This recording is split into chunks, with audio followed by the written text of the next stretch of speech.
بسم اللہ الرحمن الرحیم۔ آج ہم نے جو سورۃ البقرہ ہے اس کا رکوع نمبر 33 اس کا ترجمہ اور تشریح انشاءاللہ پڑھنا ہے۔ اس سے پہلے ہم نے رکوع نمبر 32 کے اندر جو بنی اسرائیل کے مطالبے پر اللہ تبارک و تعالیٰ کے پیغمبر حضرت سموئیل علیہ السلام کی دعا پر حضرت طالوت علیہ السلام کو اللہ تبارک و تعالیٰ نے ان کا جو امیر تھا وہ مقرر فرمایا، جو کہ انہوں نے اللہ کے حضور خود دعا کی تھی۔ تو یہ واقعہ سارا پہلا آپ کے ذہن میں ہے، آپ نے وہ سنا ہے سارا کہ کس طرح جب حضرت سموئیل علیہ السلام نے اللہ تعالیٰ سے دعا کرنا چاہی تو کہا کہ ایسا نہ ہو کہ تمہاری جو فرمائش ہے اس کے اوپر تمہارے اوپر جہاد کو فرض قرار دیا جائے اور تم جب جہاد فرض ہو جائے تو اس جہاد کرنے سے انکار کر دو۔ بہرکیف وہ سارا واقعہ جب حضرت سموئیل علیہ السلام نے انہیں خبر دی کہ حضرت طالوت علیہ السلام کو اللہ تبارک و تعالیٰ نے تمہارے اوپر ایک امیر کی حیثیت سے طلب کی ہے۔ اب اس کے بعد آج جو رکوع نمبر 33 ہے اس کے اندر کس طرح حضرت طالوت علیہ السلام نے اپنی فوج کے ساتھ جو ہے وہ عمالقہ کی سرکوبی کی۔ جو عمالقہ قوم کا سردار تھا اس کا نام جالوت تھا، کس طرح حضرت طالوت علیہ السلام نے جالوت کے لشکر کا سامنا کیا اور کیسے اللہ تبارک و تعالیٰ نے آپ کو جالوت پر جو ہے وہ فتح نصیب فرمائی، اس ساری بات کا تذکرہ یہاں پر ہے۔ تو حضرت جو طالوت علیہ السلام تھے یہ اپنی قوم کے ساتھ جو لوگ آپ کے ساتھ چلے جہاد کے لیے، ان کی تعداد مختلف روایت کے مطابق 80,000 وہ لوگ تھے جو حضرت سموئیل علیہ السلام کے قائم کردہ امیر حضرت طالوت علیہ السلام کے ساتھ چلے۔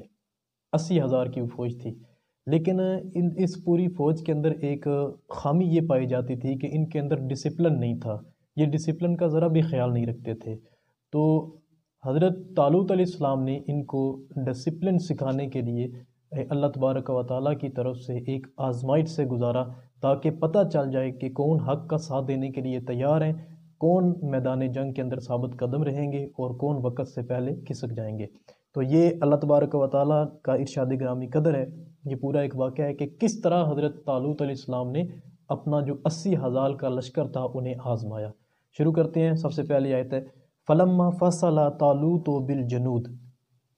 جب طالوت علیہ السلام روانہ ہوئے بالجنود اپنے سپاہیوں کے ساتھ، اپنی فوجوں کے ساتھ جب حضرت طالوت علیہ السلام روانہ ہوئے، قال ان اللہ مبتلیکم بنہر۔ اب ڈسپلن چیک کرنا ہے کہ کون میرے ساتھ چلتا ہے اور کون میرے ساتھ نہیں چلتا۔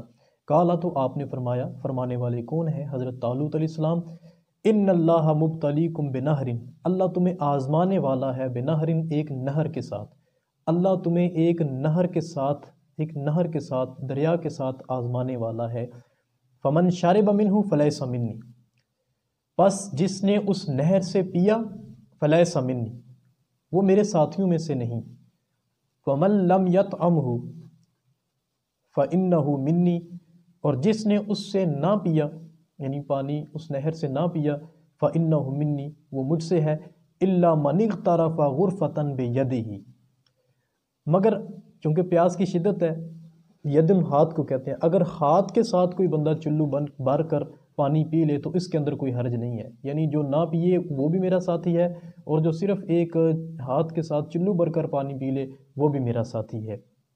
فشربوا منہ الا قلیلا، بہت جو آپ کی 80,000 کا لشکر تھا، بہت زیادہ لوگوں نے اس نہر سے پانی پی لیا جو ہے وہ منع کرنے کے باوجود۔ ٹھیک ہے جی، تو جو باقی بچے جنہوں نے پانی نہیں پیا تھا ان کی تعداد 313 رہ گئی۔ آپ اندازہ کریں، اب یہ 313 وہ تھے جن پر حضرت طالوت علیہ السلام کو مکمل یقین تھا کہ یہ کسی بھی محاذ پر ناکامی کا سامنا کرنا نہیں پڑے گا، کیونکہ انہوں نے پہلا جو میرا حکم ہے اس کو مان لیے۔ ٹھیک ہے جی، تو یہاں تک کیا بات ہوئی کہ حضرت طالوت علیہ السلام نے اپنے ماننے والوں سے کہا جو 80,000 کا لشکر تھا کہ ایک نہر کے ذریعے اللہ تبارک و تعالیٰ تمہیں آزمائے گا، تم نے اس نہر سے پانی نہیں پینا، جس نے پانی پیا وہ ہم میں سے نہیں۔ ایک کنسیشن یہ دے دی کہ پیاس کی شدت ہے، ہاتھ سے چلو بھر کر تم پی سکتے ہو، لیکن جو پانی برتنوں کے اندر بھرنے کی تمہیں اجازت نہیں ہے۔ تو بہت سارے لوگوں نے پانی بھر بھی لیا، پی بھی لیا، لیکن 313 لوگ ایسے تھے جو لشکر باقی بچا۔ اب باقی سارے چلے گئے، یہ 313 کا لشکر لے کر حضرت طالوت علیہ السلام جو جالوت آپ کا دشمن تھا، عمالقہ کا سردار تھا، اس کا سامنا کیسے ہوا؟ فلما جاوزہ وہو والذین آمنوا معہ، جب اس نہر کو عبور کر لیا، والذین آمنوا معہ، ہوا حضرت طالوت علیہ السلام نے بھی، والذین آمنوا معہ، اور جو آپ کے اوپر ایمان لائے ان لوگوں نے بھی، یعنی حضرت طالوت علیہ السلام نے بھی اور جو آپ کے اوپر ایمان لائے ان لوگوں نے بھی جب نہر کو عبور کر لیا، قالو، تو انہوں نے کہا، لا طاقت لنا اليوم بجالوت وجنودہ، قالو، تو انہوں نے کہا، لا طاقت لنا، آج کچھ طاقت نہیں ہے، لنا، ہماری، آج ہمارے پاس کوئی طاقت نہیں ہے، کس کام کے لیے؟ بے جالوت و جنودی ہی، جالوت اور اس کے لشکر کا مقابلہ کرنے کے لیے، یعنی جالوت اور اس کے لشکر کا مقابلہ کرنے کے لیے آج ہم بے بس ہیں، ہمارے پاس طاقت نہیں کہ ہم صرف 313 ہیں۔ حضرت طالوت علیہ السلام کے زبان سے جب یہ کلمہ نکلا تو وہ لوگ جو آپ کے ساتھ تھے 313، ان میں سے بعض لوگوں نے یہ کہا، کیا کہا؟ قال الذین، ان لوگوں نے کہا، الذین یظنون، جو یہ یقین رکھتے تھے، انہم ملاق اللہ، یعنی جو اللہ سے ملاقات پر یقین رکھتے تھے، کہا کیا؟ کم من فئات قلیلۃ غلبت فئات کثیرۃ، کہ اے اللہ کے نبی کتنی ہی چھوٹی چھوٹی جماعتیں، فئات قلیلۃ چھوٹی جماعتیں، اور فئات کثیرۃ بڑی جماعتیں، کہ اے اللہ کے نبی کتنی ہی تاریخ اسلام کے اندر اتنی مثالیں ہیں کہ جو چھوٹی چھوٹی قومیں ہیں نا وہ بڑی قوموں کے اوپر غالب آ جاتی ہیں۔ تو جو لوگ اللہ پر ملاقات پر یقین رکھتے تھے انہوں نے کہا کہ اے اللہ کے نبی کتنی ہی چھوٹی چھوٹی قومیں ہیں جو بڑی قوموں کے اوپر غالب آ جایا کرتی ہیں۔ واللہ بإذن اللہ، اور کیسے غالب کیسے آتی ہیں؟ بإذن اللہ، اللہ کے اذن کے ساتھ۔ واللہ مع الصابرین، اور اللہ تبارک و تعالی صبر کرنے والوں کے ساتھ ہے۔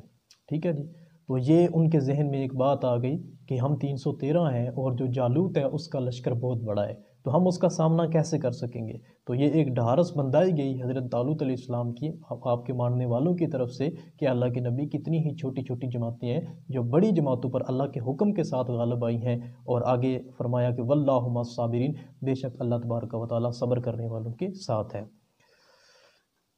اب لشکر آمنے سامنے ہونے والے ہیں۔ فلما برزوا لجالوت وجنودہ، ولما برزوا، جب سامنے آگے جالوت کے لشکر وجنودہ، اور اس کے لشکر کے سامنے، یعنی جب یہ جالوت اور اس کے لشکر کے سامنے آگے، پھر انہوں نے ایک دعا مانگی۔ یہ دعا نماز کے بعد بھی پڑھی جاتی ہے اور آپ کو یہ دعا زبانی یاد بھی ہونی چاہیے۔ وہ دعا کیا ہے؟ قالو، انہوں نے دعا کی، ربنا، اے ہمارے رب، افرغ علینا صبرا، افرغ کا مطلب ہوتا ہے کسی چیز کو انڈیل دینا، ڈال دینا، افرغ علینا، اے اللہ ہمارے اوپر ڈال دے، صبرن، کون سی چیز؟ صبر، اے اللہ ہمارے اوپر صبر کو ڈال دے، ہمارے اوپر صبر کو انڈیل دے، یعنی اللہ ہمیں صبر کی توفیق دے۔ وثبت اقدامنا، اے اللہ ہمارے قدموں کو جما دے، ثابت قدمی آپ نے سنا ہوگا، ثبت اقدامنا، اے اللہ ہمیں ثابت قدمی عطا کر، ہمارے قدموں کو جما دے، وانصرنا علی القوم الکافرین، وانصرنا، اور ہمیں فتح دے، علی القوم الکافرین، کافروں کی قوموں پر۔ اے اللہ، یہ دعا کیا ہے؟ قالو، انہوں نے کہا، ربنا، اے ہمارے رب، افرغ علینا صبرن، ہمارے اوپر صبر کو انڈیل دے، وثبت اقدامنا، اور ہمیں ثابت قدمی عطا کر، یعنی ہمارے قدموں کو جما دے، وانصرنا علی القوم الکافرین، اور ہمیں قوم کفار پر کیا کر؟ فتح دے۔ یہ انہوں نے دعا مانگی۔ فہزموہم، پھر ہوا کیا کہ اللہ تبارک و تعالیٰ نے، وہ سارا واقعہ تو یہاں پہ بیان نہیں کیا، یہ حدیث کے اندر آیا، یا جو مفسرین ہیں انہوں نے اپنی کتابوں کے اندر لکھا ہے۔ فہزموہم کا مطلب یہ ہے کہ پس جب حضرت طالوت علیہ السلام کے لشکر نے جو جالوت تھا اس کی قوم کو کیا کر دیا؟ شکست دے دی، اس کے لشکر کو شکست دے دی، بِإِذْنِ اللہ، اللہ کی اذن کے ساتھ۔ وَقَتَلَ داود جالوت، قتل کر دیا داود، کس نے؟ حضرت داود علیہ السلام نے۔ یہ ایک نئی بات ہے آپ کے لیے کہ پچھلے پورے واقعے کے اندر حضرت داود علیہ السلام کا کہیں تذکرہ نہیں آیا، یہاں پہ تذکرہ آیا ہے، وَقَتَلَ داود جالوت، حضرت داود علیہ السلام نے جالوت کو کیا کر دیا؟ قتل کر دیا۔ اچھا، اس حضرت داؤد علیہ السلام کے بارے میں تھوڑی سی بات کر لیتے ہیں کہ یہاں پر حضرت داؤد علیہ السلام کا تذکرہ کیوں آیا ہے؟ اصل میں جو حضرت داؤد علیہ السلام تھے یہ 11 بھائی تھے، اور ان سب میں سے چھوٹے اور کمزور 11 بھائیوں میں سے حضرت داؤد علیہ السلام تھے۔ اچھا، ہوا یہ کہ حضرت جو سموئیل علیہ السلام تھے ان کی طرف اللہ تبارک و تعالیٰ نے وحی کی کہ اس لشکر کے اندر ایک داؤد نام کا بچہ ہے چھوٹا سا، جس کو آنے والے وقت میں اللہ نبوت اور بادشاہت عطا کرے گا۔ وہ جو داؤد ہے نا، جالوت کو وہ قتل کرے گا۔ تو طالوت نے کہا کہ جو حضرت داؤد علیہ السلام کے والد سے، ان سے کہا کہ اپنے سارے بچے میرے سامنے پیش کرو، کہ اللہ تبارک و تعالیٰ کا یہ حکم ہے کہ تیری اولاد میں سے ایک بچہ ہے جس کا نام داؤد ہے، وہ جالوت کو قتل کرے گا۔ تو حضرت داؤد علیہ السلام کے والد نے، جو آپ کے تگڑے بیٹے تھے، بڑے بیٹے تھے، سب کو پیش کیا، تو پہچان نہ سکے کہ یہ داؤد ہیں یا نہیں ہے۔ آخر میں کہا کہ جو مجھے القاء کیا گیا ہے، وہ جو مجھے بتایا گیا ہے کہ آپ نے سارے بچے دکھا دیے ہیں، لیکن یہ وہ نہیں ہے۔ آخر میں حضرت داؤد علیہ السلام کے والد نے کہا کہ میرا ایک چھوٹا سا بچہ ہے جو بکریاں چراتا ہے اور بہت کمزور ہے، لاغر ہے، تو آپ نے کہا اس کو پیش کرو۔ جب حضرت داؤد علیہ السلام کے والد نے پیش کیا تو یہ بالکل چھوٹے سے لاغر سے بچے تھے۔ اور اس سے پہلے ایک واقعہ یہ ہوا تھا کہ یہ جب لشکر کے اندر شامل تھے تو 3 پتھروں نے حضرت داؤد علیہ السلام کے ساتھ گفتگو کی تھی، اور ان پتھروں نے کہا تھا کہ اے داؤد، ہمیں اٹھا لو، ہم جالوت کو مارنے میں تمہاری مدد کریں گے۔ تو حضرت داؤد علیہ السلام نے وہی 3 پتھر اپنی فلاخن، یہ تیر جو پتھر پھینکنے والا ایک آلہ ہوتا ہے نا، منجنیق جیسے آپ نے سنا تھا، ویسے پتھر پھینکنے والا ایک آلہ ہوتا ہے۔ تو حضرت داؤد علیہ السلام جب سامنے آئے تو آپ کے پاس وہ 3 پتھر بھی تھے۔ تو طالوت علیہ السلام نے حضرت داؤد علیہ السلام سے پوچھا کہ کیا تم جالوت سے لڑو گے؟ تو حضرت داؤد علیہ السلام نے کہا میں ضرور لڑوں گا۔ آپ حضرت داؤد علیہ السلام، یہ قتل داؤد و جالوتا کی یہ تفسیر ہے کہ حضرت داؤد علیہ السلام وہ 3 پتھر لے کر جالوت کے سامنے گئے۔ تو جالوت ایک 10 فٹ کا آدمی تھا، اور وہ اس کا سارا جو جسم تھا وہ لوہے کے لباس کے اندر ڈھکا ہوتا تھا، صرف اس کا جو چہرہ تھا یا پیشانی تھی وہ ننگی تھی، باقی وہ سارا لوہے کی وہ ایک لباس، جنگی لباس اس نے پہنا ہوا تھا۔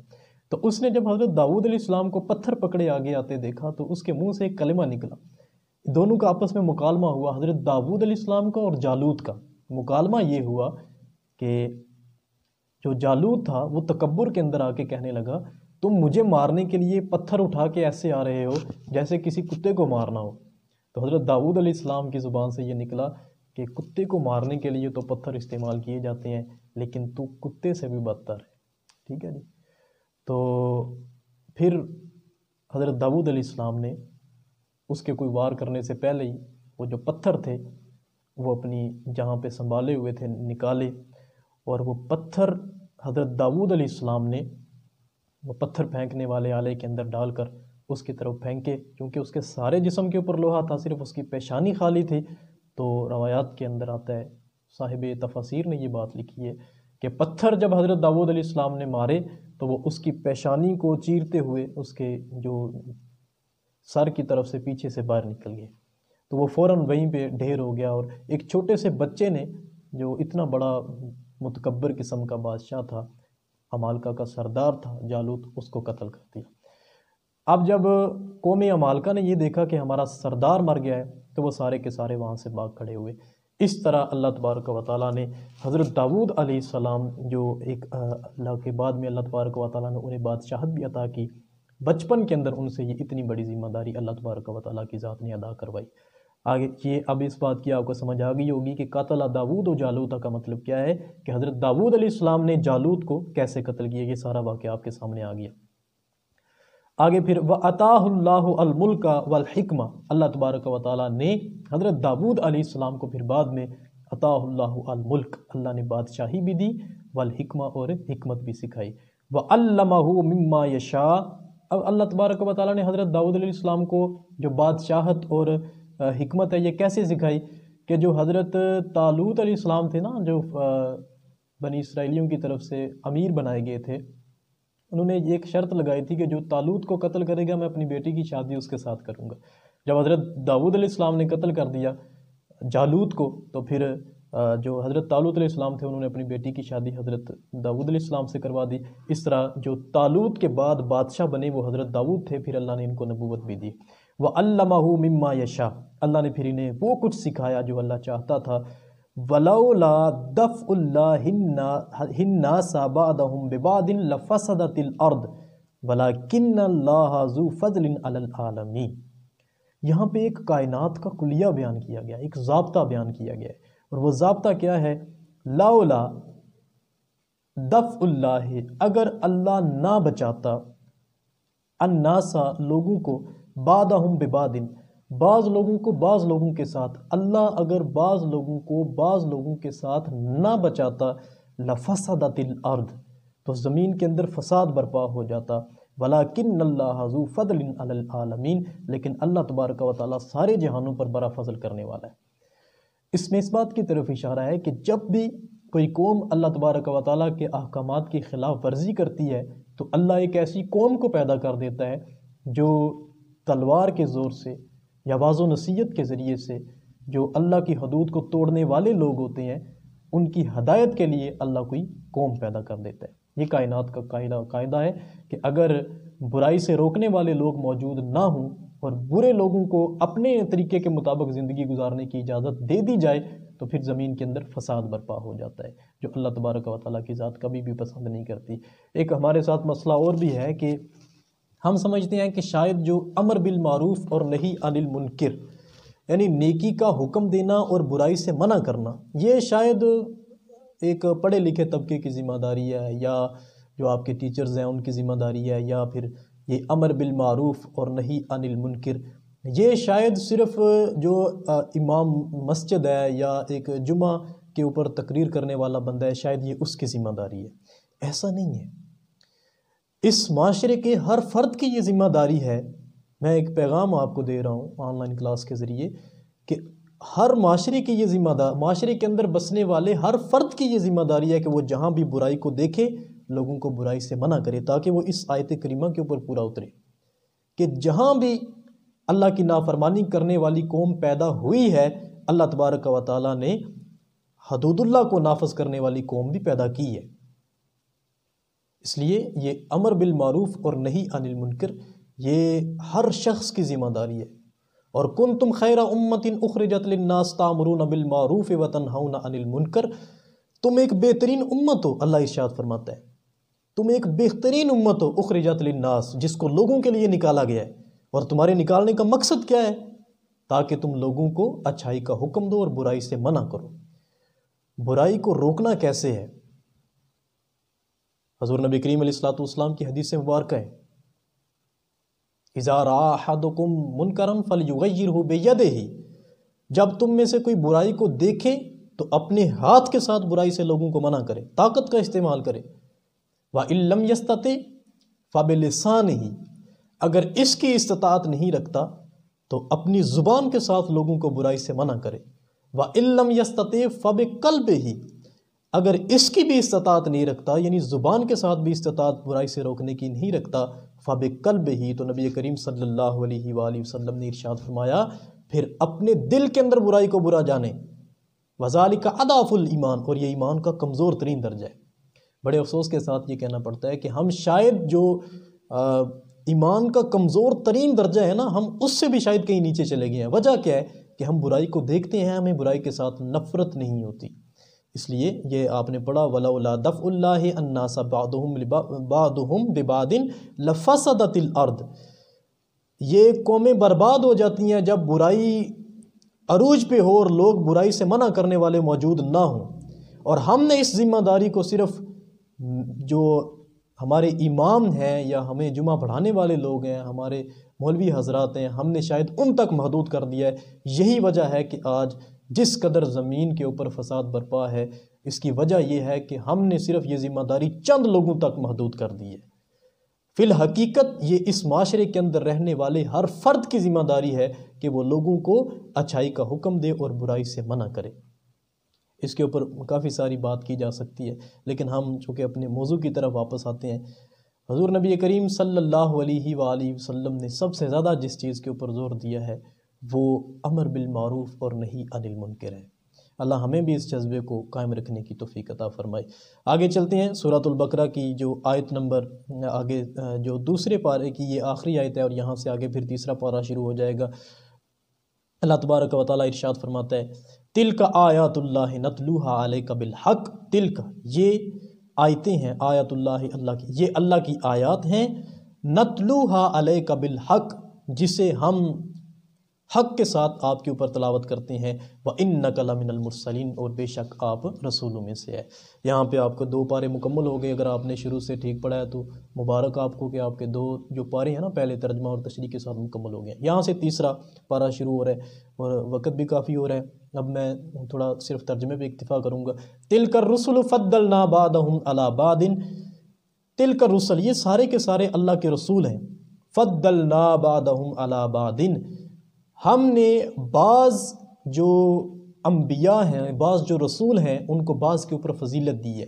منہم فضیلت دیے گئے رسولوں میں سے بعض رسول وہ ہیں من کلم اللہ جن کے ساتھ اللہ نے کلام فرمایا ہے، ورفع بعضهم درجات اللہ نے بعض کے درجات کو بلند فرمایا ہے، وآتینا عیسی ابن مریم البینات اور ہم نے عیسیٰ ابن مریم کو جو ہے وہ کیا کیا جی، البینات کھلی نشانیاں دیں، وَأَيَّدْنَاهُ بِرُوحِ الْقُدُسِ اور ہم نے پاکیزہ روح یعنی حضرت جبرائیل علیہ السلام کے ذریعے آپ کی کیا کی، عیسیٰ ابن مریم کی مدد کی۔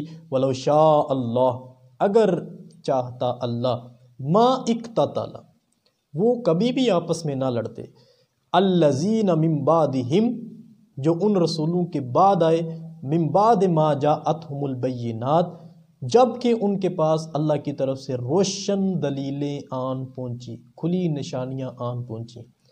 جو رسولوں کے بعد پیدا ہوئے وہ کبھی بھی آپس میں نہ لڑتے، بعد اس کے کہ ان کے پاس اللہ کی طرف سے واضح اور روشن دلیلیں آن پہنچی ہیں، البینات نشانیاں آن پہنچی ہیں۔ وَلَكِنِ اخْتَلَفُوا مِنْهُمْ وَلَكِنْ اخْتَلَفُوا لیکن انہوں نے آپس میں اختلاف کیا، فَمِنْهُمْ تو ان میں سے کچھ ایسے تھے، من آمنا جو ایمان لائے، وَمِنْهُمْ من کفر اور ان میں سے کچھ ایسے تھے جنہوں نے کیا کیا، کفر کیا۔ وَلَوْ شَاءَ اللَّهُ اگر چاہتا اللہ، مَقْتَتَلُوا تو وہ کبھی بھی آپس میں نہ لڑتے جھگڑتے، وَلَكِنَّ اللَّهَ يَفْعَلُ مَا يُرِيدُ لیکن اللہ جو چاہتا ہے یفعل کرتا ہے، وَلَكِنَّ اللَّهَ لیکن اللہ تبارک و تعالی یفعل کرتا ہے، ما یرید جو چاہتا ہے، لیکن اللہ تبارک و تعالی جو چاہتا ہے وہ کرتا ہے۔ تو اس طرح سے آپ کی جو سورۃ البقرہ کا رکوع نمبر 33 تھا، یہ آج ہم نے ترجمہ اور تشریح کے ساتھ مکمل پڑھ لیا۔ اس میں بات کیا ہوئی ہے، جو گزشتہ رکوع کے اندر ہم نے پڑھا تھا حضرت طالوت علیہ السلام کا جو امیر مقرر ہونا وہ وہاں تک محدود تھا، پھر آگے اللہ تبارک و تعالیٰ نے حضرت طالوت علیہ السلام کو امیر مقرر کیوں کیا اور آپ کا سامنا کس کے ساتھ ہوا، اور جو لشکر تھا جس کے ساتھ آپ کی لڑائی تھی اس کا سردار کون تھا، اور اس سردار کو قتل کس نے کیا، اور وہ قتل کرنے کا سارا واقعہ کیسے ہوا، یہ آج ہم نے جان لیا۔ سر دست ایک دفعہ پھر تھوڑا سا دہرا لیتے ہیں کہ اللہ تبارک و تعالیٰ نے جو طالوت علیہ السلام کو ایک بادشاہ مقرر کیا، اور طالوت علیہ السلام آپ کی فوج کے ساتھ چلنے والے لوگ کتنے تھے، پہلے 80,000 تھے، ان میں سے آزمائش کے بعد 313 رہ گئے، اور ان 313 میں حضرت داؤد علیہ السلام اپنے دیگر 11 بھائیوں کے ساتھ شامل تھے۔ پھر حضرت داؤد علیہ السلام بہت چھوٹی عمر کے تھے، حضرت داؤد علیہ السلام نے کیسے وہ جو جالوت سردار تھا اس کو کیسے مارا، اور آخر میں تلک الرسل فضلنا بعضهم علی بعض، یہ چھوٹا سا تعارف پڑا کہ کس طرح جو اللہ تبارک و تعالیٰ ہے وہ بعض انبیاء کے اوپر فضیلت دیتا ہے۔ انشاءاللہ اب جو رکوع نمبر 34 ہے اس کے ترجمہ اور تشریح کے ساتھ حاضر ہوں گے۔ السلام علیکم ورحمۃ اللہ۔